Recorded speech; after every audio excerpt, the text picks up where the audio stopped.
ఒకళ్ళు భవనం కట్టి ధ్వంసం చేశారు, ఇంకొకళ్ళు కట్టిన భవనాన్ని పాడు పెడుతున్నారు. ఇప్పుడు జ్యోతినే రాసుకొచ్చింది, ఋషికొండపై నాంచుడే అన్నటువంటిది. ప్యాలెస్ వినియోగంపై సర్కార్ తర్జన భర్జన, 452 కోట్లతో భవనాలు కట్టిన జగన్ అవి ఎటు కాకుండా ఉండడంతో సమస్య.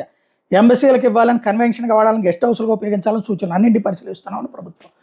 నీచాతి నీచమైన జర్నలిజం, నీచాతి నీచమైన రాజకీయం ఆంధ్రప్రదేశ్ని శాసిస్తున్నటువంటి నేపథ్యంలో ఇది. ఆ బిల్డింగులకి ఏం రోగం? విలాసవంతమైన అద్భుతమైనటువంటి అని చెప్పారు. ప్రభుత్వ కార్యాలయాలు పెట్టుకోవచ్చుగా, అక్కడ అద్దెలకు ఉంటున్నటువంటి ప్రభుత్వ కార్యాలయాలను తీసుకొచ్చి అక్కడ పెట్టుకోవచ్చుగా. లేదు, టూరిజం స్పాట్స్ కింద పెట్టుకోవచ్చు కదా, అది టూరిజం స్పాటే కదా.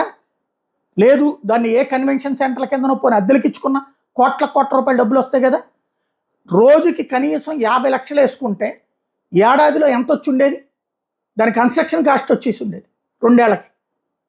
అద్భుతమైన భవనాలు, అందమైన భవనాలు, వీళ్ళే చెప్పారు లగ్జూరియస్గా కట్టారు. ఆఫ్టర్ ఆల్ 435 కోట్లు ఇక్కడ ఒక బిల్డింగ్ కట్టడానికి 1000 కోట్లు 1100 కోట్లు అవుతుంది అమరావతిలో. అక్కడ అన్ని బిల్డింగులు కలిపి అంత అద్భుతమైనటువంటి భవన నిర్మాణాలు 450 కోట్లతో అయిపోయినాయి. దాన్ని వీళ్ళ రాజకీయ స్వార్థాల కోసం నీచాతి నీచమైన జర్నలిజంతో దాన్ని నెగిటివ్ చేసుకొచ్చి, నీచాతి నీచమైన రాజకీయంతో దాన్ని అంతా తప్పుడు ప్రచారాలు చేసి అద్భుత కట్టడాలని వాడకుండా చేస్తున్నటువంటిది. ఇది కాదా ప్రతీకార రాజకీయం? ఇది కాదా విధ్వంసకర రాజకీయం? ఇది కాదా నాశనమైన రాజకీయం? ఆలోచించుకోవాల్సి ఉంది.